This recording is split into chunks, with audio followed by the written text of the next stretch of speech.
They said it was just a school camp, a few days in the wild, nothing to worry about. But that night, deep in the forest, something was watching.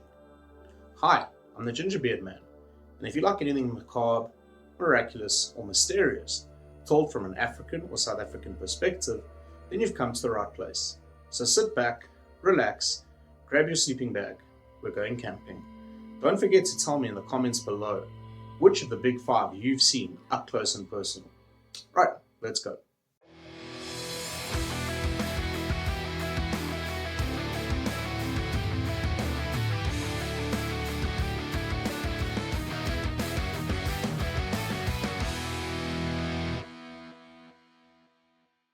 The bell rang and the children bolted out of the school.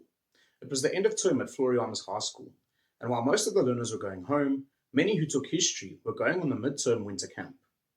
The old Greyhound bus was idling by. The driver was helping people load the bags into the rear of the bus. The two teachers who were going with teamed up to do roll call. One was ticking off names on class lists, while the other searched the children before they got onto the bus to make sure no prohibited items were being brought aboard.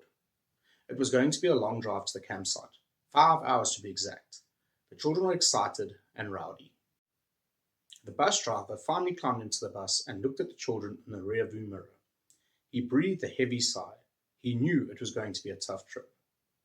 They arrived at the campsite just as the shadows of the evening came creeping in. After offloading their bags, the learners met their camp counselors and made their way to the dormitories. There was the usual bickering and fighting about who was going to sleep where, and after claiming their beds, they made their way to supper.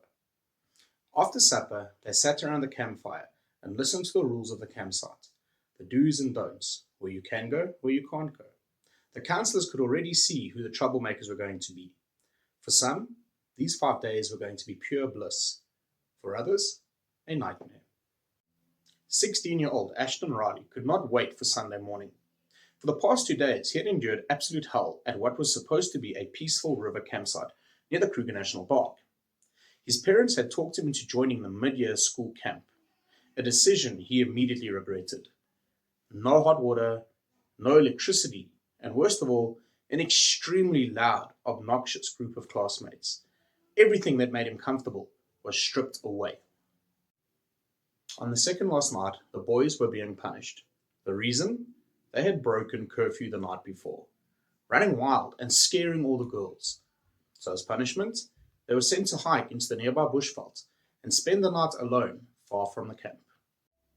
Ashton didn't like this one bit. The forest felt too far from civilization. Rumors swirled around the camp that leopards from the nearby national park sometimes escaped and wandered into the bush.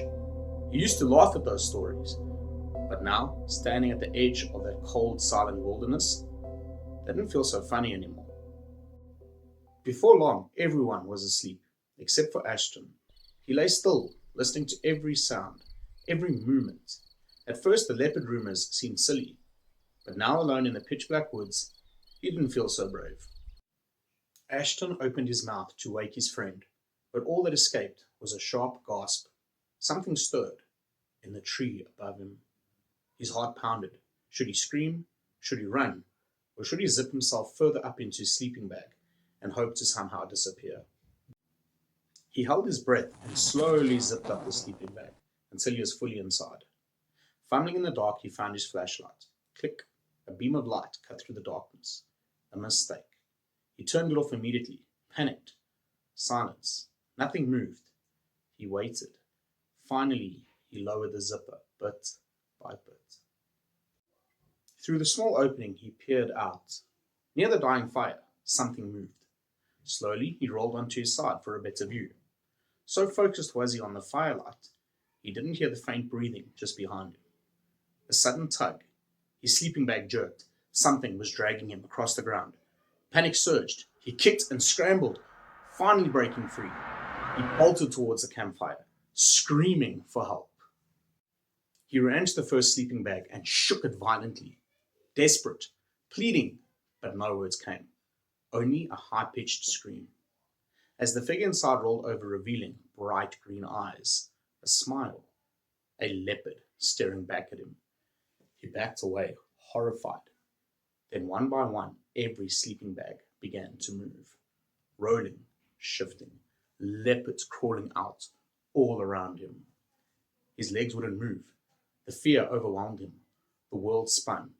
He dropped to his knees, and everything went dark. A sharp breeze hit his face. Sunlight. Ashton winced, eyes blinking open. He was alive. Slowly, the events of the night replayed in his head. He sighed in relief. Just a dream.